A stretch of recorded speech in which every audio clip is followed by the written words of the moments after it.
दोस्तों, अगर आप भी भारत और अफगानिस्तान की टीम के बीच में 5-5 ओवर का सुपर हिट मुकाबला देखने के बाद बेहद ही खुश हैं, तो इस वीडियो को लाइक जरूर कीजिएगा।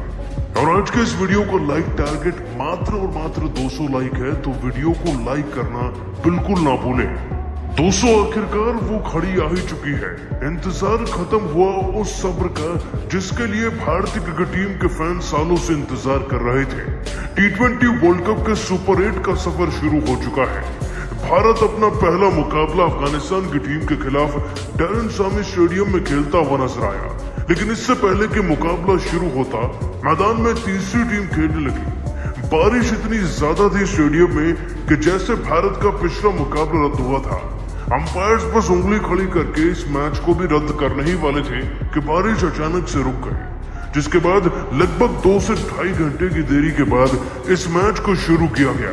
परंतु क्योंकि इतना वक्त निकल चुका था, इसलिए अंपायर इस निर्णय पर पहुंचे कि मुकाबले को 5-5 ओवर का ही कराया जाएगा। 205 ओवर की खबर सुनकर रोहित शर्मा और राशिद खान की हवाइयां उड़ गई थी, लेकिन मैच तो दोनों टीमों को जीतना था अगर वर्ल्ड कप में सरवाइव करना था।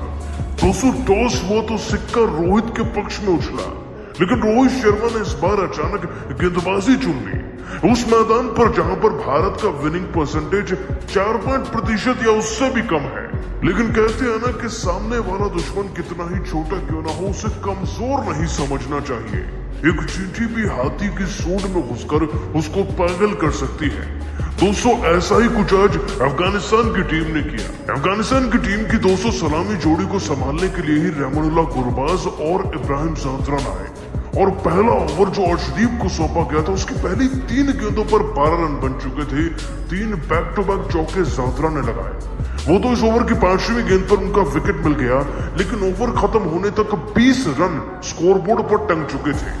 और दोस्तों, यहाँ पर मसला विकेट बचाने का नहीं था, रन ज्यादा बनाने का था, जो कि 5 ओवर में बनाने थे। ज़ादरान का विकेट गिरने के बाद अफगानिस्तान की टीम पर प्रेशर आ जाएगा, ये शायद भारतीय मूल के खिलाड़ियों ने सोचा, लेकिन राशिद खान ने नई चाल चल दी। वो खुद ही आ गए बल्लेबाजी करने के लिए, और लगता है दोस्तों राशिद खान और रहमतुल्लाह की बल्लेबाजी के लिए सिराज हमारे प्रिपेयर नहीं थे। चौंकाने वाली बात यह है कि रोहित ने बुमराह को अभी तक नहीं बुलाया था, लेकिन दूसरे ओवर में सिराज को सौंपी गेंद, और फिर वही हुआ जिसका डर था। राशिद खान ने दोस्तों पहली 2 गेंदों पर कोई सिंगल डबल नहीं लिए, एक छक्का एक चौका जड़कर दर्शन बनाए। उसके बाद तीसरी गेंद पर भी 2 रन दौड़कर पूरे किए, और बाकी की 3 गेंदों में भी 2 चौके लगाए। मतलब कि यहाँ भी 5 गेंदों में 20 रन बना दिए गए थे। और दोस्तों, अंतिम गेंद पर सिंगल रन लेकर राशिद ने स्ट्राइक भी अपने पास रख ली। यानी कि दोस्तों 2 ओवर खत्म हुए और स्कोरबोर्ड पर 41 रन ठुक चुके थे। अब शुरू हुआ दोस्तों तीसरा ओवर, जो कि आया था जसप्रीत बुमराह डालने। बुमराह के सामने संभाल कर खेलना राशिद तो जानते थे, उन्होंने सिंगल लिया, लेकिन गुरबाज उनके सामने कुछ खास नहीं कर पाए। इसीलिए तीसरे ओवर की दूसरी गेंद पर दोस्तों जसप्रीत बुमराह ने विकेट ले लिया गुरबाज का। लेकिन अब मोहम्मद नबी उनका साथ देने आए थे, और दोस्तों नबी और राशिद खान तो ऐसे फेविकोल के जोड़ की तरह मैदान में चिपक गए ना कि फिर जब तक गेंदबाजी खत्म नहीं हुई तब तक इनके रन बनने रुके नहीं। हालांकि दोस्तों बुमराह के इस ओवर में 6 रन ही आए, जिससे कि टोटल स्कोर 47 रन 3 ओवर यानी कि 18 गेंदों के अंदर था। बुमराह ने किफायती गेंदबाजी करी, लेकिन अगले 2 ओवर में असली भूचाल आया। दोस्तों, हार्दिक पांड्या को ट्राई करने के लिए रोहित ने एक बड़ी गलती कर डाली, क्योंकि पहली गेंद पर रन भले ना आया हो, लेकिन स्ट्राइक राशिद के पास आ गई थी, और बैक टू बैक चौके लगा रहे, छक्के लगा रहे राशिद खान, जो गुजरात में पांड्या के साथ खेल चुके हैं, अपने अनुभव का इस्तेमाल करते हुए इस ओवर में भी बैक टू बैक 3 बाउंड्रीज ढूंढ ही डालते हैं। जो स्कोर 47 पर था, अब वो दोस्तों उठकर सीधा 59 पर पहुंच गया, और 4 ओवर में 59 रन बनना अपने आप में ऐतिहासिक था।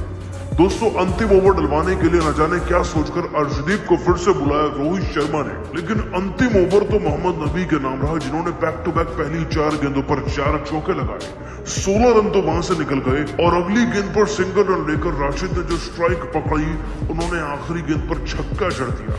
यानी कि दोस्तों इस एक ही ओवर से पूरे के पूरे 23 रन मिले, जिसका मतलब कि दोस्तों 5 ओवर के अंदर 82 रन बन चुके थे। अब आप यहीं से अंदाजा लगा लीजिए 30 गेंदों में 82 रन और 83 रन चेज करना कितनी बड़ी बात होती है। लेकिन दोस्तों ये सुपर 8 है, यहाँ पर कोई बहाना नहीं चलना था और गलती की गुंजाइश नहीं थी। इसलिए रोहित शर्मा इस बार ओपन करने के लिए अपने साथ विराट को नहीं लाए बल्कि पंत को ले आए, क्योंकि दोस्तों विराट पूरे टूर्नामेंट में ओपन करते वक्त ज्यादा अच्छा कर नहीं पाए। वो जानते थे कि पंत के साथ उन्हें एक साझेदारी मिलेगी जो अफगान को तोड़कर रख सकती है, और ऐसा हुआ भी। दोस्तों इनफैक्ट पहली गेंद भी रोहित ने नहीं खेली जो वो अमूमन तौर पर खेलते हैं, और पहला ओवर भी राशिद खान खुद ही डालने आ गए थे। उनको लगा कि रन तो इतने ज्यादा है।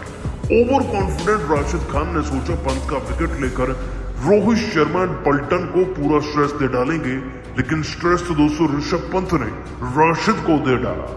पहली गेंद पर ही फ्लैट छक्का जड़कर ऋषभ पंत ने सबको बता दिया था वो क्या करने आए हैं। कम गेंदें खेलेंगे, ज्यादा रन बनाएंगे।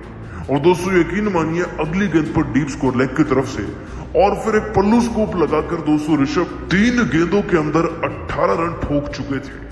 यानी कि दोस्तों अभी 3 गेंदें हुई थी, 300 का स्ट्राइक रेट था, 18 रन बन चुके थे। अगली गेंद पर सिंगल आया और फिर रोहित शर्मा ने भी 2 बैक टू बैक चौके लगाए, और इस ओवर से हमें इतने रन तो मिल चुके थे जो एक अच्छी शुरुआत के लिए चाहिए होते हैं। जिसका मतलब दोस्तों पहली 6 गेंदों में ही हमारे 27 रन बन चुके थे। वैसे तो दिल्ली बहुत दूर थी, लेकिन टारगेट इतना मुश्किल भी नहीं लग रहा था तब तक दोस्तों अगली गेंद नहीं आई। नवीन उलग का नाम कौन नहीं जानता। दूसरा ओवर दोस्तों राशिद उनको सौंपते हैं।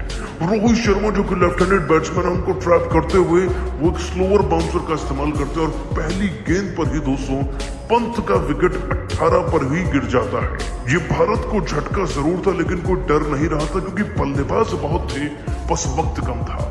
कोहली मैदान में कदम रखते हैं, और दोस्तों कोहली और नबी की लड़ाई से कौन वाकिफ नहीं।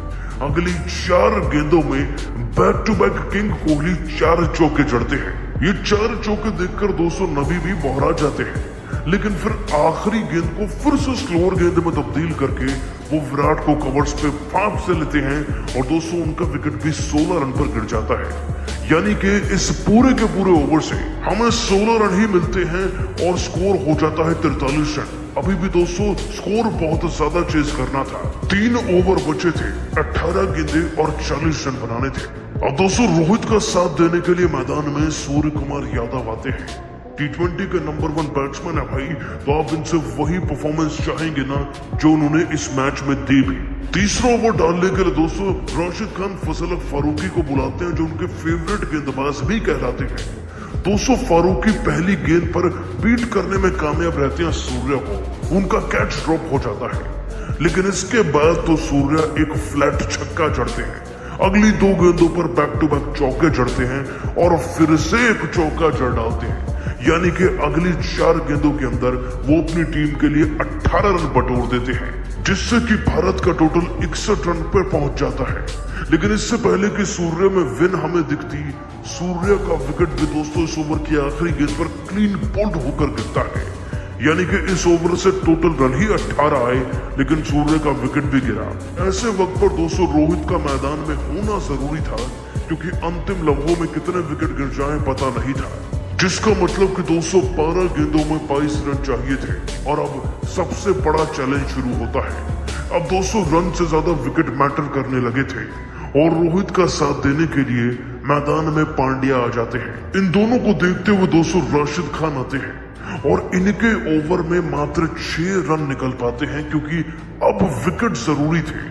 अंतिम ओवर में फिनिश करना आसान नहीं होता, और जब बात दोस्तों 6 गेंद में 16 रन की हो तो मामला और पेचीदा हो जाता है। जिसके बाद दोस्तों 2 विकेट लेने वाले नवीन उलग को फिर से याद करते हुए राशिद खान उनको लेकर आते हैं।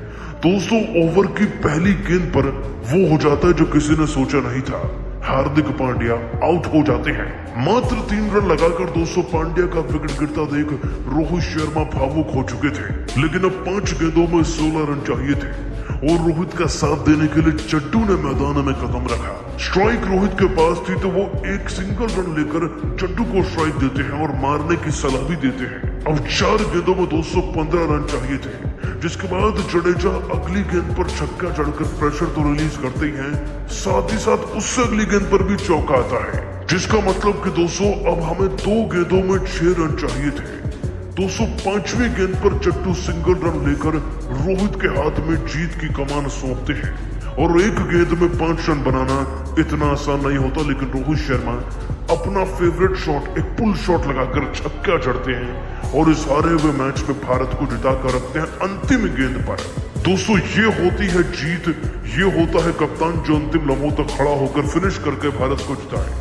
भारत की जीत को आप 10 में से कितने नंबर देंगे, नीचे कमेंट कीजिएगा और सब्सक्राइब कीजिए हमारे चैनल को।